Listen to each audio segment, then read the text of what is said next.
से मुलाकात की, किस तरीके की मुलाकातें रही, किस तरीके का इसका फायदा आने वाले समय में?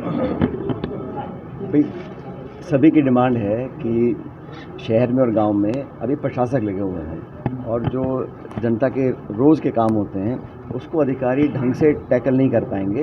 तो सबकी मांग है, जनता की मांग है और हमारी पार्टी तो शुरू से कह रही है कि जल्द से जल्द राजस्थान में चुनाव हो। और मुझे खेद है कि भाजपा की सरकार जब से बनी है ना तो छात्रसंघ के चुनाव हुए यूनिवर्सिटी में, ना नगर पालिका के हुए, ना पंचायत के हुए। तो जो मूल भावना लोकतंत्र को मजबूत करने की संविधान में है, अंकित है, कानूनी उनको पाबंद है सरकारों को कि चुनाव करवाइए। न जाने निर्वाचन आयोग क्या कर रहा है और न जाने सरकार क्या कर रही है। कोर्ट के निर्णय के बाद भी 15 अप्रैल की समय सीमा थी, उसके बाद भी यहाँ चुनाव नहीं कराए गए। तो सभी लोगों की मांग है कि चुनाव हो ताकि अपने वार्ड मेंबर्स को अपने निगम परिषद में, अपने पंचायतों में लोग चुनकर जाएं ताकि जनता के काम रोज़ हों। अब छोटे छोटे कामों के लिए कलेक्टर एसपी काम नहीं कर पाएंगे, सब जानते हैं। इसलिए लोगों में काफ़ी एक रोष भी है कि बेवजह चुनाव टाले जा रहे हैं। सभी का मन है कि चुनाव हो और मैं जानता हूं कि भाजपा की सरकार चुनाव कराना नहीं चाहती। चुनाव होंगे तो परिणाम उनके पक्ष में आने वाले नहीं हैं। इस डर से वो बार बार बहाने मारकर चुनावों को टालते हैं। सबका मन है, हम कोर्ट कचहरी का रास्ता भी अपनाएंगे और दबाव बनाएंगे कि चुनाव हो।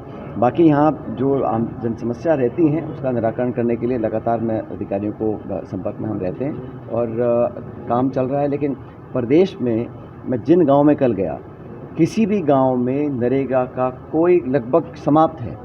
तो नरेगा का नाम बदलकर जो केंद्र सरकार ने पाखंड रचा था वो अब सामने आ गया। हम शुरू से कहते थे नाम बदलना उद्देश्य नहीं है, नरेगा को समाप्त करना उद्देश्य है। आज और इतिहास गवाह है, जब कांग्रेस सरकार थी तो लाखों लाख लोग रोज़ दिहाड़ी में कुछ पैसा कमाकर अपने घर जाते थे, महिलाएं भी, मर्द भी। आज राजस्थान में लगभग नरेगा बंद होगा, पूरे देश में हालात हो गए हैं। तो आपने नरेगा को बंद कर दिया है, ग्रामीण क्षेत्र में विकास के लिए पैसा दे नहीं रहे हैं, चुनाव पंचायतों के आप करा नहीं रहे हैं। तो विकास और डेवलपमेंट सरकार का एजेंडा नहीं है, तो सिर्फ मैनेजमेंट कर इश्तिहार और अखबार पोस्टर छाप कर अपनी पीठ थपथपा रहे हैं। इतनी घोषणा हो गई। अब जो बजट घोषणा हो रही हैं कितनी कारगर हो रही हैं।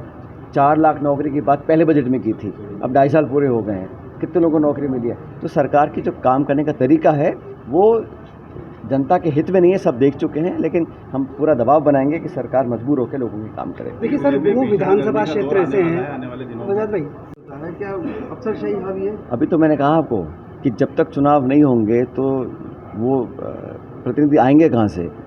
अब जब अधिकारी चल रहे हैं, बेचारे वो कमरों बैठे बैठे कहाँ, क्यों गांव में जाएंगे, क्यों ढाणी में घूमेंगे वो लोग। उनको थोड़ा वोट लेना है किसी का, वो तो अपना टाइम निकाल रहे हैं। लेकिन जो पब्लिक के सरपंच है, प्रधान है, प्रमुख है, वार्ड मेंबर है, CR है, DR है, वही लोग तो करते हैं, जन सुनवाई करते हैं, जनता के काम करते हैं। बिल्कुल ठप पड़ा है मामला।